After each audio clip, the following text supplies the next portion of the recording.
আমি ভেসে যাই তোমার উড়া চুলে, তুমি হাসলে ওই গালে।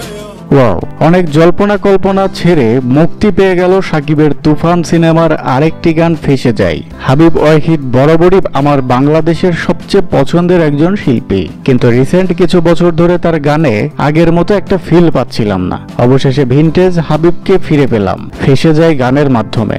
গানের লিরিক্স গুলো সকল দর্শকের এত পছন্দ হয়েছে, ভাষায় প্রকাশ করার মতো না। এটা হাবিবের মতো মেধাবীর দ্বারাই সম্ভব। তাছাড়া গানের সুরটাও বেশ শ্রুতিমধুর লেগেছে বলেও অনেকে কমেন্ট করেছেন। আমি মুক্তির প্রথম দিনে যখন তুফান দেখছিলাম তখন একটা বিষয় নিয়ে আফসোস করেছিলাম, কেন এই গানটা ঈদের আগে দেয় নাই। এছাড়াও প্রায় 90% দর্শক বলছেন সাকিবের সাথে নাবিলাকে বেশ সুন্দরী মানিয়েছে। আবার অনেকের মতে দেশে অনেক গ্ল্যামার্স নায়িকা রয়েছে, যেমন মাহিয়া মাহি, নুসরাত, তাদেরকে না নিয়ে কেন সেই 2014 সালের শেষ ছবি করা এবং একজন উপস্থাপিকাকে সিনেমায় মেইন নায়িকা করা হলো। সে যাই হোক, আমার মতে গানে সাকিব নাবিলার কেমিস্ট্রি ছিল মনে ধরার মতো। দর্শক, আপনার মতামত কমেন্ট করে অবশ্যই জানাবেন।